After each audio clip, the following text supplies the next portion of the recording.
Maio de 2026 e o Léo da Foco está muito feliz em capitanear mais esse encontro relacionado à reforma tributária. Caio Marco Bartini tem lançado livros essenciais que nos ajudam a compreender todo esse universo de mudanças. E eu, nessa minha loucura aqui, não perdi o livro da live, tá aqui. Vamos falar hoje da reforma tributária comentada e anotada. Mas, agora eu achei, olha só que coisa linda que chegou aqui, já fazendo um spoilerzinho. Código de Defesa do Contribuinte.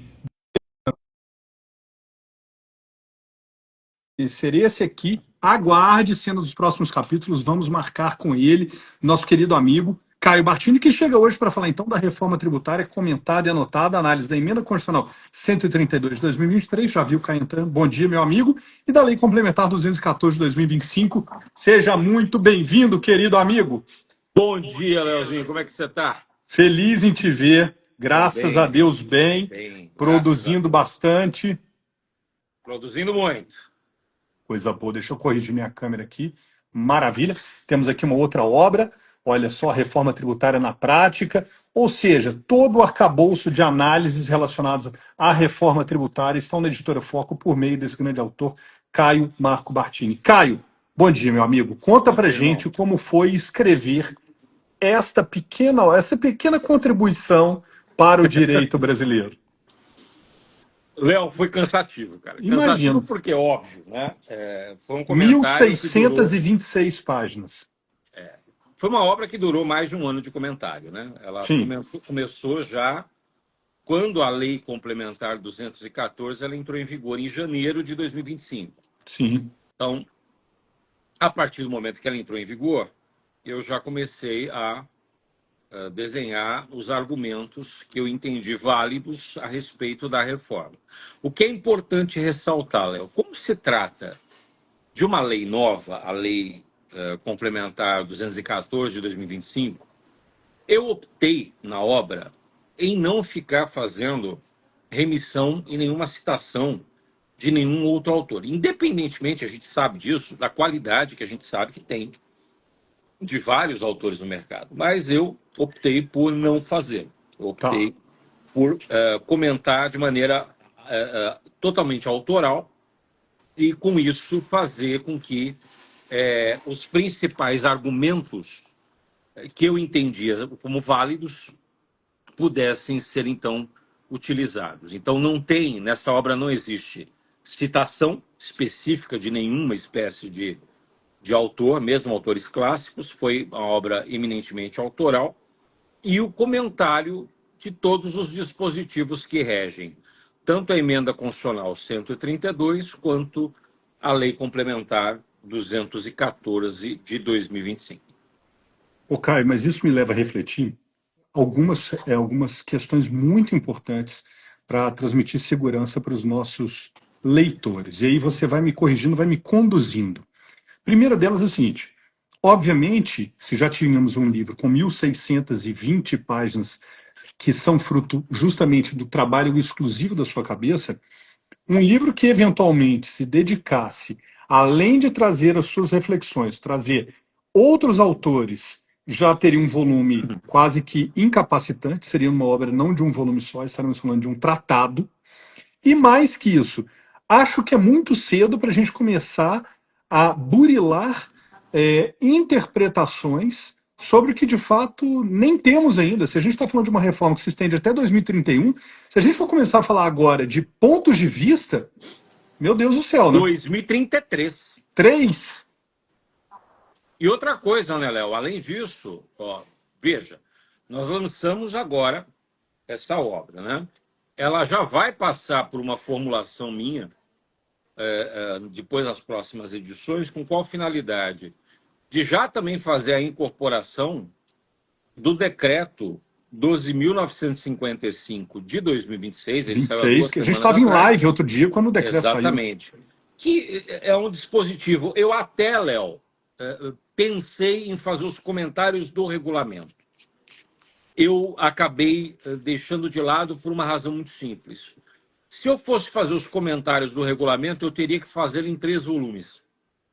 E, nesse sentido, eu acho que seria contraproducente, uma vez que a gente já tem uma obra da reforma tributária comentada, então o que eu entenderia como válido?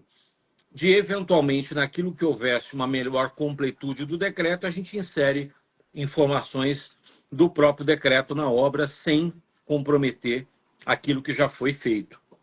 Mas o que você falou tem todo sentido. Não faz sentido hoje, numa norma que, primeiro, ela acabou de ser editada, que a gente fique fazendo compilações de algo que ainda sequer nós temos um posicionamento hermenêutico do próprio comitê gestor que vai regulamentar, Pronto.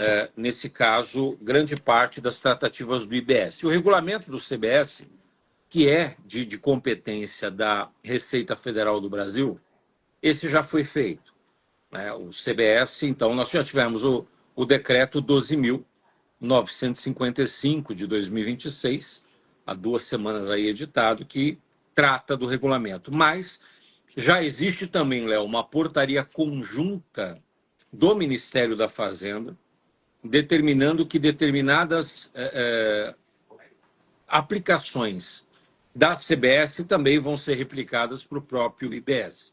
Então, por esse motivo, eu entendi que seria melhor para a nossa obra, consequentemente para o leitor, fazer essa junção do decreto no próprio comentário em si. Tá. Ô, Caio, então o que os leitores, que antes mesmo de comprarem essa obra, podem fazer é baixar a degustação no site da Foca e conhecer a forma pela qual você conduz essa interpretação. Então, o que estamos falando aqui é de um autor com uma bagagem enorme, não só no universo jurídico, mas no universo acadêmico e também no universo governamental, que você já fez parte do governo, trazendo a sua leitura sobre o que é a reforma tributária. Então, o que temos aqui é um manual prático de, gente, para onde estamos indo com o artigo tal? É isso aqui que vai ser dito. Ah, vai ter interpretação, aí é outra história, né, Caio? É outra história, Léo, pelo seguinte, né? O que é a interpretação? A interpretação é o fruto, né, de uma análise por várias óticas, várias premissas que são adotadas, e a gente sabe que isso, no Brasil, infelizmente, é extremamente mutável. Nós temos ainda um problema sério no Brasil, e isso eu bati com muito vigor, quando das discussões da reforma tributária, que é a falta de previsibilidade. O que mantém investimentos, o que mantém os negócios funcionando no Brasil é você ter o mínimo de previsibilidade. O Brasil, a partir do momento que ele começa a adotar sentidos distintos, mudando aquilo que anteriormente já era objeto tratado, ou seja, olha, eu já tenho esse entendimento, mas por uma questão ou outra, muitas vezes até mesmo por mudança de um ou outro ministro, isso acaba alterando significativamente entendimentos de determinados temas que levam à insegurança jurídica. Então, o que eu entendi por bem?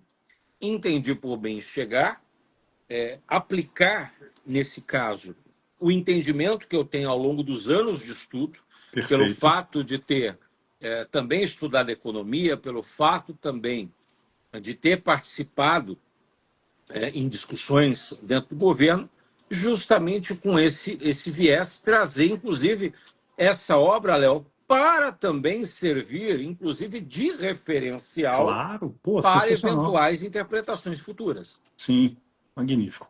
Ô, Caio, e obviamente, se você entrar em qualquer IA hoje, no Google, principais pontos da reforma tributária, CBS, IBS, aí vem a interpretação de acordo com o IVA. O que que você, detentor desse conhecimento, tendo feito praticamente o estado da arte, você olha de forma holística, porque justamente você traz essa visão do direito econômico, do direito financeiro, o que que você apontaria como sendo assim as tábuas de salvação ou as iscas do profissional que precisam se atualizar a partir de agora para nos próximos 6 anos, então, começarem a ter uma atuação digna perante clientes de porte. Muitas vezes a gente pensa no pequeno cliente como o pequeno empresário, o cara que tem uma MEI ali, mas também pode ser que estejamos falando de um advogado que precisa atuar perante uma grande empresa que está localizada no município, sei lá, do Pará, que mexe com mineração. Então, onde é que você situaria, que segurança você traria para esse leitor que nos ouve aqui ao vivo ou em reprise?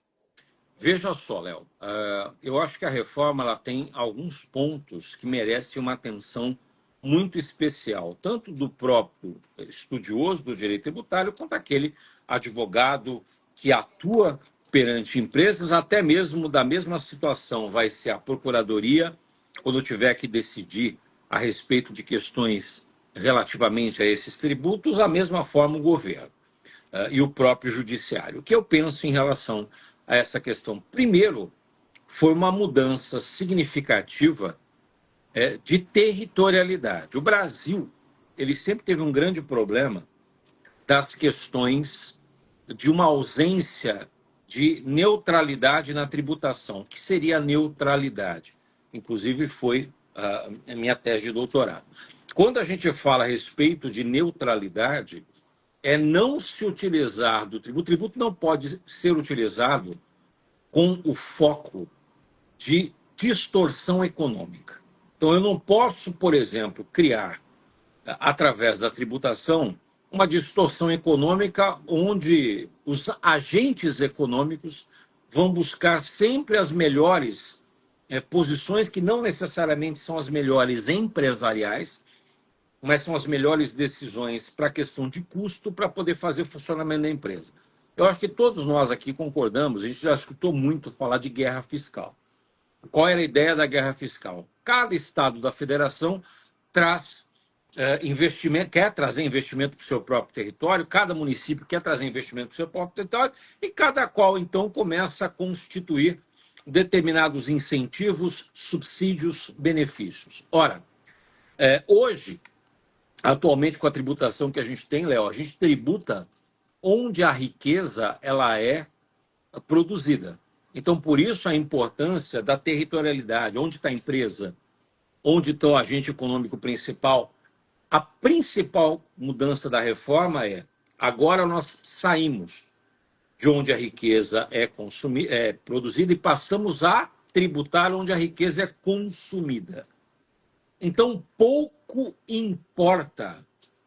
Eu não estou te ouvindo, Léo.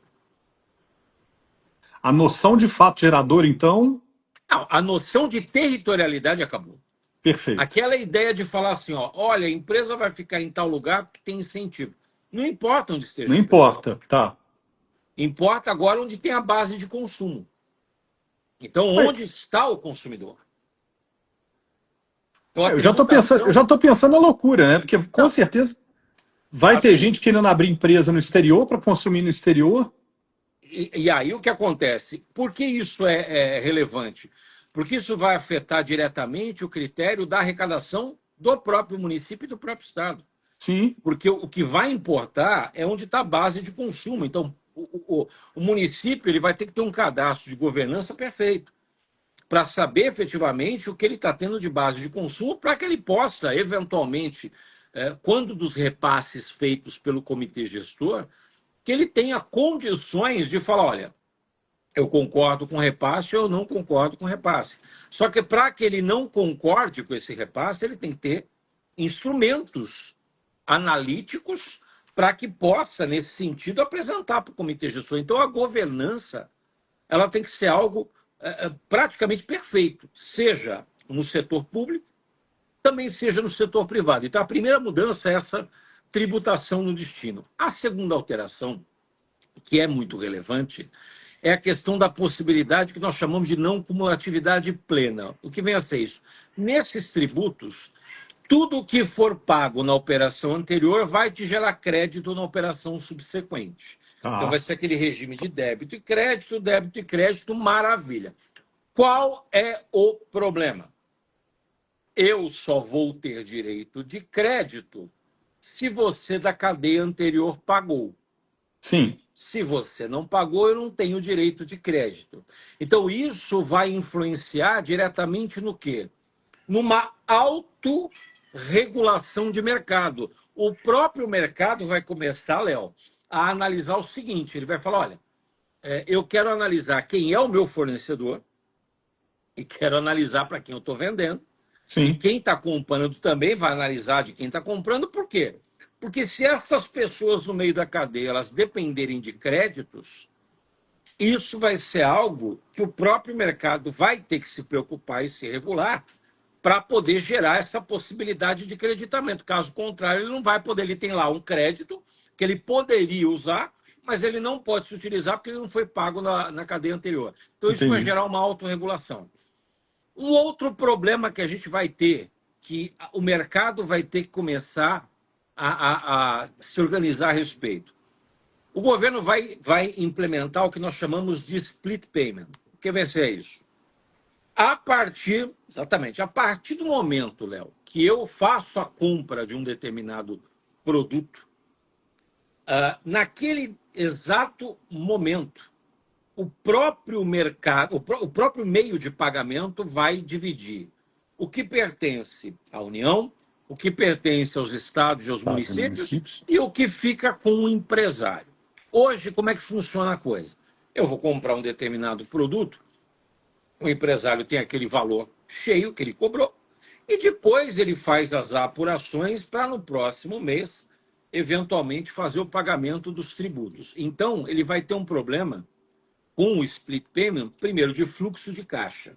Sim. Então, Puta ele merda. não tem mais a questão do fluxo de caixa dele. Segundo, ele vai ter que mudar significativamente a precificação. Então, algo que até então ele não se preocupava, que era muitas vezes não ter o cuidado, a cautela de colocar na precificação a questão da tributação, hoje vai ter que ser algo de maneira automática. E eu traria, Léo, um quarto problema que os advogados, advogadas, o próprio físico vai ter, principalmente aqui falando da advocacia, vai ter a revisão dos contratos. Por quê? Porque existem contratos, a depender do ramo de atividade, que eles atuam contrato de longo prazo.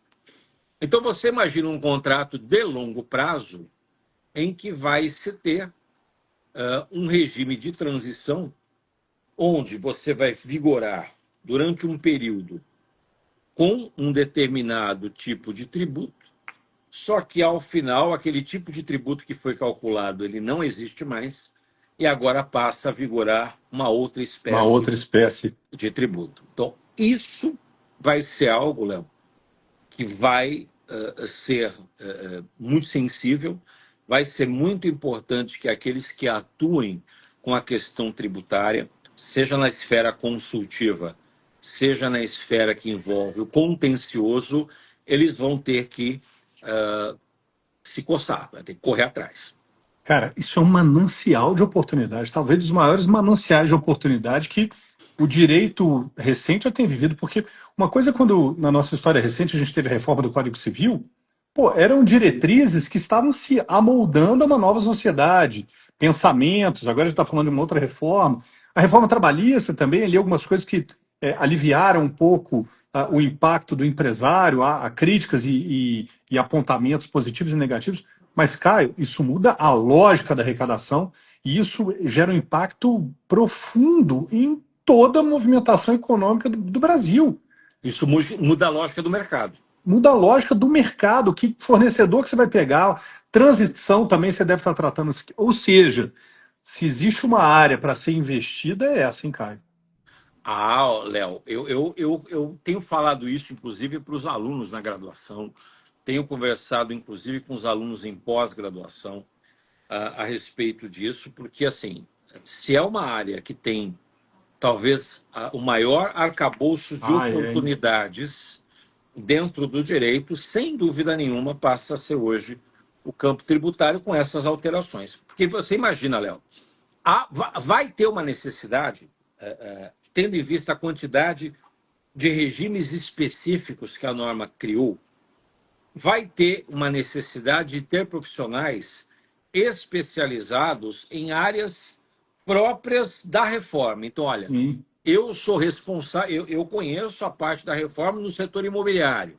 Outro fala, eu conheço a reforma tributária no setor de serviços. Eu Serviços. tenho o conhecimento mais aprofundado da reforma tributária para o agronegócio, para o setor de saúde, para o setor de educação, para os serviços financeiros, para a questão que envolve as questões de turismo, hotelaria, eventos, tudo isso é um regime próprio. Vai ter um regime próprio para o setor de combustíveis, vai ter um regime próprio para o setor de transportes. Então, humanamente impossível um único profissional Dá conta de ter tudo. uma expertise para lidar com absolutamente toda e qualquer área específica. Então, isso vai ser realmente um manancial de oportunidades. Agora, Caio, leigamente falando, né, quase como um estudante de volta às cadeiras, e quando as áreas se comunicarem,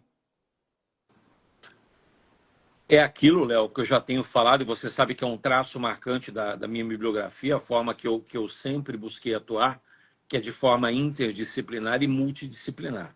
Eu não sim, consigo enxergar na sociedade que nós vivemos, na economia que nós temos hoje, na maneira de se fazer negócio hoje no mundo, entender o direito de maneira dissociada entre as áreas e principalmente entre outras ciências. entre Eu outros. nunca consegui encaixar isso e agora está se mostrando cada vez menos chance disso acontecer.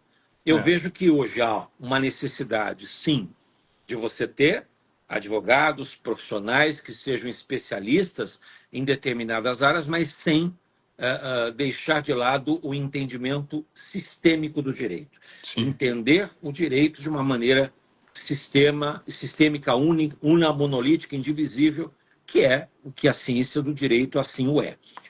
Só que para isso, Léo, é óbvio, não adianta a pessoa tentar incorrer apenas na inteligência artificial, não Só, adianta a pessoa tentar incorrer apenas em leituras de buscas e pesquisas feitas no Google. Há uma necessidade da pessoa sentar, há uma necessidade da pessoa estudar, ler, reler e fazer justamente essa ponte entre as áreas do direito e, consequentemente, com outras ciências. Vai ser praticamente impossível hoje qualquer decisão eminentemente tributária que não tem impactos em diversas outras áreas, seja trabalhista, seja verdade. previdenciária, seja contratual, seja civil, seja do consumidor. Você tem uma variedade, uma vastidão aí de possibilidades que vão ser interligadas durante todo esse período. Tá. Ô, Caio, eu acho que fica aqui o meu convite, né, como reflexão de encerramento, aqueles podcasts que você produzia, poxa, eles nunca foram tão oportunos para nos guiar, né? De repente, pequenos trechos que a gente possa ir consumindo da sua inteligência, onde você vai provocando ali cada setor, cada área, fazendo pensamentos em relação às suas obras da reforma tributária, para que a gente possa não só saber do que se trata, mas como tratar toda essa eloquência dessa reforma, que é uma coisa, sem dúvida nenhuma, talvez nunca vista no direito. Só posso agradecer a sua presença aqui e transmitir para você as palavras de encerramento desse nosso papo. Já Léo, angustiado, confesso. Léo, eu agradeço a nossa irmandade, né, de sempre, de longa data. Agradeço a todos os queridos amigos aí da Editora Foco por também confiar naquilo que eu escrevo, no meu trabalho e, consequentemente, sem muitas delongas, publicar as minhas ideias, publicar aquilo que eu entendo ser válido para a produção bibliográfica no Brasil. E, consequentemente, estimular aqueles que estão assistindo essa live agora, não importando o horário, mas estimular você a olhar para o direito tributário, para a reforma tributária, não com desespero, mas com um olhar de oportunidade, né? Você pode tentar enxergar isso como uma bênção ou como uma maldição. É Sim, óbvio que, nesse sentido, eu te convido a tentar buscar de todo esse emaranhado que a gente vai passar pela fase de transição e posteriormente também, mas você começar a enxergar como oportunidades que você pode ter para justamente colocar a sua força de trabalho, o sim. seu intelecto nessas mudanças que elas serão significativas. E, Léo, eu posso falar com muita tranquilidade. Será o mote de discussão por pelo menos os próximos 30 anos. Nossa! Não adianta ficar ansioso, né? Vamos colocar aqui o cupom de desconto, Martini20. Compre os livros do Caio, estão também num combo maravilhoso que a Editora Foco criou. Vai lá no site, aproveita essa oportunidade de se atualizar, de dar um destino diferente para a sua carreira, aproveitando esse momento histórico do direito. Caio, muito obrigado pelo seu carinho, obrigado por ter escolhido a Editora Foco, amigos, negócio à parte. Temos uma relação muito boa, mas sabemos que outras editoras existem no mercado e você tinha liberdade de levar toda essa contribuição sua para outra editora. Mas temos aqui um carinho enorme por termos sido escolhida e já deixo o convite para o nosso próximo encontro. Está aqui o Código de Defesa do Contribuinte, recebi ontem e eu tenho certeza que vocês também vão adorar no nosso próximo encontro. Caio, fica com Deus, fica com saúde. A todos que nos acompanharam, muito obrigado. Valeu. Obrigado, querido. Tchau. Tchau, tchau.